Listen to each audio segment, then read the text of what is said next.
Hi everybody. Today you can use these very simple 360 cameras.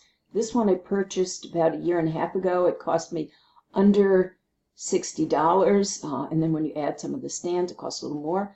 But what you're going to notice is that there are two areas that take pictures, and then later they get assembled.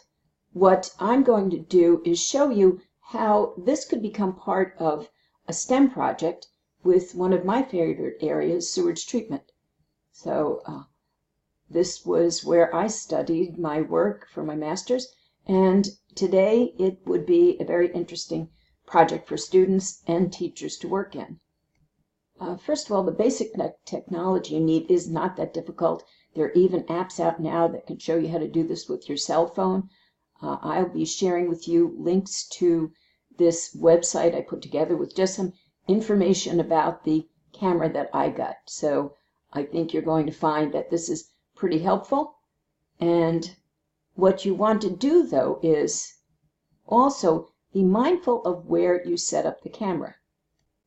The STEM project that I would be leveraging is a citizen science project where students would visit a sewage treatment plant.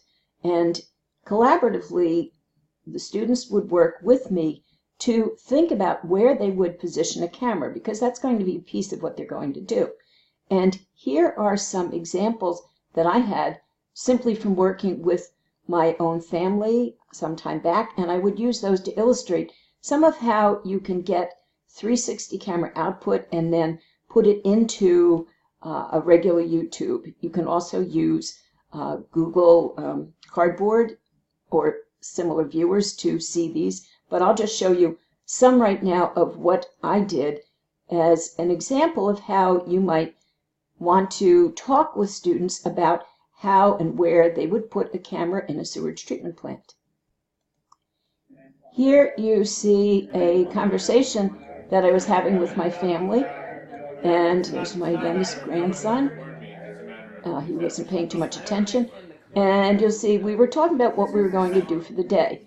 Now I'm simply clicking and dragging and scrolling around to see everybody in the scene. So the question becomes, where do you place the camera? This shows an example of another setting that we taped that summer where people were out playing basketball and some people were playing over at the gym. But you want to notice, here's me taking the camera angle itself. I have to hold it up there. So that's a thing you want to talk with your students and find out how they're going to set up the camera. Now, given that the camera is just a tool to facilitate what's happening, I went to this government website and they have a lot of very good instructional materials. But what you want the students to get thinking through with you is, once they make this field trip, they are going to be developing a 360 camera approach on several of the processes that go on in a sewage treatment plant. And they're going to then be sharing this with others. It is a lot of work to get this assembled, and a field trip to a sewage treatment plant is wonderful, but you're going to see that, for example, if you were in this machine room in a large plant, where would you put the camera? So students will all have a component that they're working on, either individually or possibly with a team, and they are going to be part of thinking through how this tool, in this particular case the 360 camera, is going to help them develop a project that later they can share out with other schools.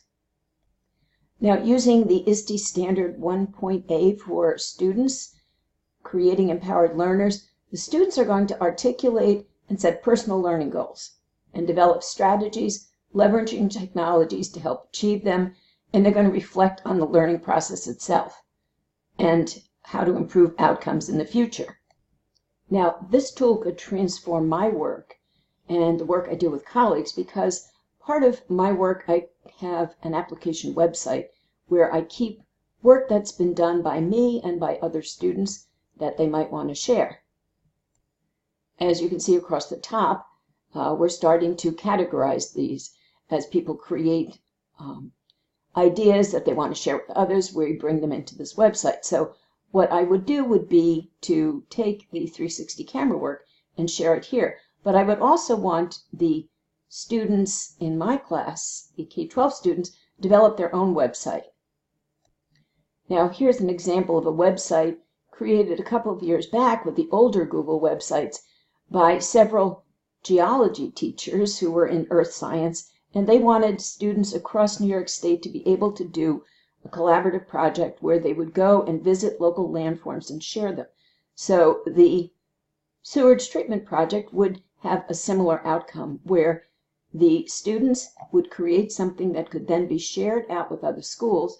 And my idea would be that this eventually would be something that might be taken up by the National Science Teacher Association.